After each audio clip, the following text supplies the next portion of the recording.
Oui, bien aimé, nous étions en train de parler, n'est-ce pas, ma camarade, nous sommes en train de parler sur l'autorité sur laquelle Adam et Ève étaient. Donc, quand Dieu a créé l'homme, Adam et Ève, tous deux, étaient sous une même autorité. Maintenant, la question que je m'en veux poser, c'est dans le passage de 1 Corinthiens 11, 10. La Bible dit ceci: toute femme, la femme, c'est pourquoi la femme doit avoir une marque de l'autorité dont elle dépend. La question que je pose, savoir de quelle autorité dépendait la femme, puisque elle et l'homme tous deux étaient égaux, des anges et Christ. C'est ce que Paul est en train de dire là-bas. Donc parce qu'elle n'était pas encore sous l'autorité de l'homme, étant sous l'autorité des anges, elle doit avoir une marque.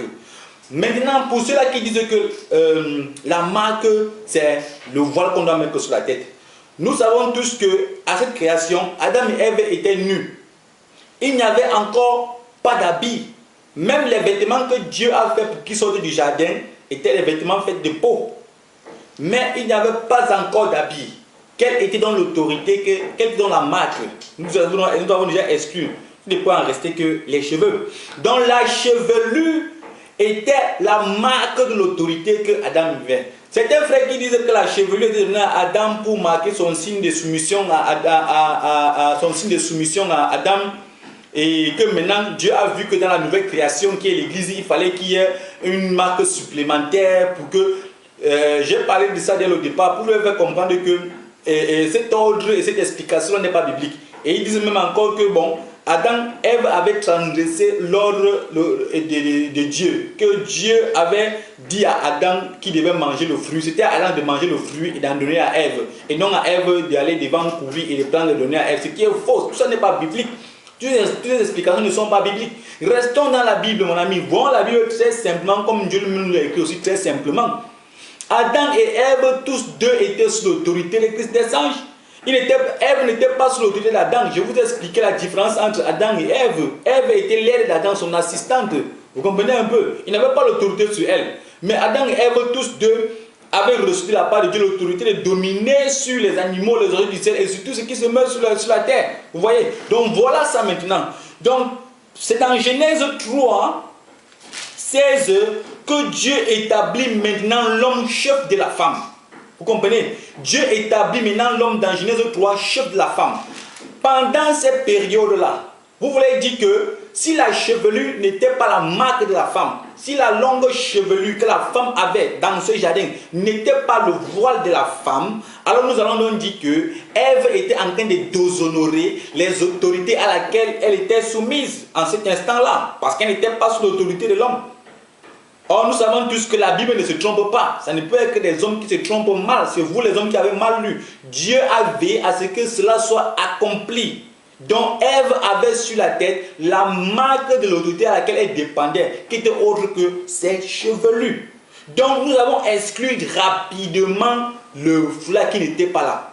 Maintenant, dans Genèse 3, 16, la femme va se laisser séduire par le diable et elle va en manger le fruit. Ce qui est marrant, c'est que certaines personnes se basent sur le fait que Dieu a d'abord parlé à Adam qu'il ne devait pas manger le fruit. Cela signifie qu'Adam était sous l'autorité d'Ève et Ève devait être soumise à Adam parce que Dieu avait parlé à Adam qu'il le premier qui a mangé le fruit. C'est faux, c'est faux.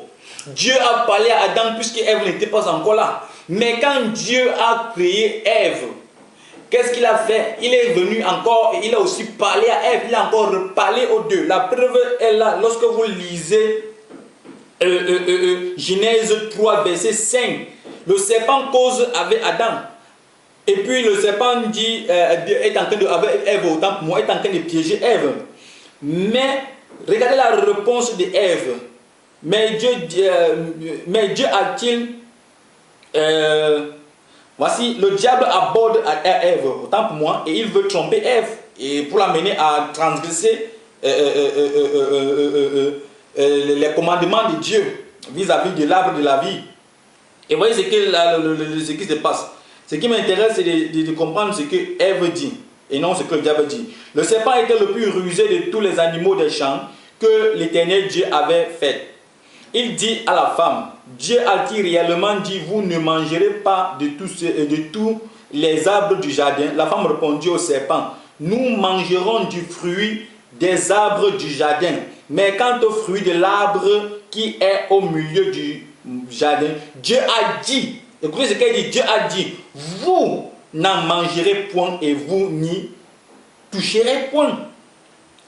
Tu comprends un peu? De peur que vous mouriez. Tu vois? Donc voilà maintenant comment ce passage-ci montre bien dans le Seigneur que Dieu avait parlé aussi à Ève, peut-être pour se rassurer si Adam avait réellement aussi dit à Ève de ne pas manger le fruit. Parce que si c'était le cas, Ève devait dire, Dieu a dit à mon mari que nous ne devons pas manger le fruit, mais Dieu a dit à Adam que nous ne devons manger le fruit. Mais elle a dit, Dieu a dit vous. Donc il avait aussi parlé à Adam. On ne peut pas s'appuyer sur ça pour dire que ça c'est l'ordre divin, ça c'est l'ordre. Non, c'est pas ça l'ordre divin, c'est pas ça. Maintenant dans Genèse 3, 16, Dieu établit l'homme chef de la femme à cause de quoi? Du péché. Il dit dans Genèse 16, lisez, il dit à la femme, j'augmenterai les souffrances de tes grossesses.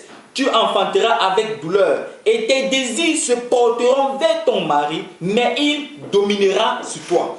Donc c'est à partir de Genèse 3, 16 que Dieu a légué la femme sous l'autorité de l'homme. Mais sinon, avant ça, Adam et Ève, tous deux étaient sous cette même autorité. Ève n'était pas sous l'autorité d'Adam. Mais à partir de Genèse 3, 16, Dieu établit Ève sur l'autorité d'Adam. Adam devient le chef. Et c'est là maintenant que l'apôtre Paul dit, l'homme est le chef de la femme. Vous comprenez un peu. Et maintenant donc, puisque Ève était sur l'autorité d'Adam, Dieu maintenant, les deux ayant péché, va les envoyer hors du jardin. Et c'est là où il couvre la femme. C'est à partir de là que les gens commencent à se couvrir avec les foulards et autre chose.